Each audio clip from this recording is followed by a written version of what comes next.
Question number 4, ठीक है। तो 4th में है find the equation of line which passes through this point and its parallel to this vector.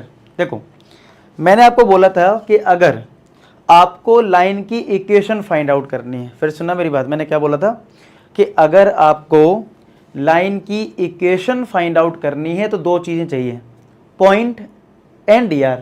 अब इसमें ये तो लिखा नहीं किस फॉर्मेट में लिखना है, तो आप पेपर में तो किसी भी फॉर्मेट में लिख सकते हो, लेकिन अभी हम प्रैक्टिस जोन में चल रहे हैं तो मैं दोनों में लिख के दिखा देता हूँ। पेपर में आप किसी में लिख सकते हो और लिख के नहीं आया है तो चलो पहले वेक्टर फॉर्म में लिखेंगे, ठीक है, फिर कार्टेशियन लिख लेंगे।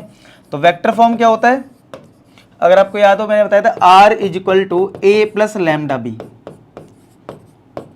तो r इक्वल टू r में तो आंसर ही आता है। तो लाइन की अगर इक्वेशन निकालनी तो a क्या होता है, a पॉइंट का पोजीशन वेक्टर। तो ये पॉइंट दे रखा है तो इसका पोजीशन वेक्टर क्या होगा, 1i cap plus 2j cap plus 3k cap plus lambda. अब b क्या होता है, डायरेक्शन रेशियो।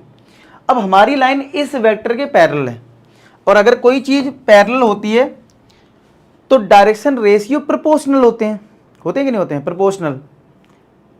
तो ये लैम्डा तो ऑलरेडी लगा हुआ है, लैम्डा मतलब कुछ 2 का मल्टीप्लाई, और प्रोपोर्शनल का ही मतलब होता है कि कोई 2 का मल्टीपल है, कोई 3 का मल्टीपल है। तो हमें क्या करना है, सीधा यही b वेक्टर मान लेना है, सीधा मतलब यही हमारा b जो है dr देता ना, तो हम मान लेंगे यही dr है। क्या है, यही dr है, ये dr वाला वेक्टर यही है, यहीं से dr मिलेंगे आपको। तो 3i cap plus 2j cap minus का 2k कैप, काम खत्म। यानी कि आपको पैरेलल से कोई कंफ्यूजन नहीं रखना है, जो भी पैरेलल के dr दिए जाएं लाइन के आपको वही यूज कर लेने हैं, ठीक है। ये तो हो गया हमारा वेक्टर, इसको कोई सिंप्लीफाई नहीं करना होता, ऐसे ही आंसर छोड़ना है। अगर मैं इसी का आपको कार्टेशियन फॉर्म बोलूं लिखने के लिए, कार्टेशियन फॉर्म, तो कार्टेशियन फॉर्म क्या होता है, x minus x1 upon a, y minus y1 upon b, z minus z1 upon c।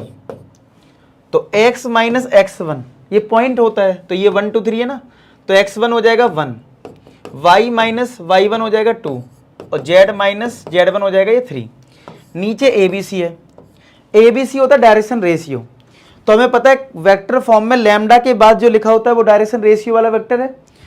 तो I के साथ जो होता है वो A होता है, तो ये 3 आ जाएगा, J के साथ ये 2 होता है, और K के साथ ये C होता है। तो इस तरीके से 3 2 माइनस 2 लिख देंगे। ये मैंने कन्वर्ट करना शुरुआत में भी सिखाया था, समझ में आया। तो इस तरीके से क्वेश्चन नंबर 4 हो जाता है। क्लियर चल रहा है सब।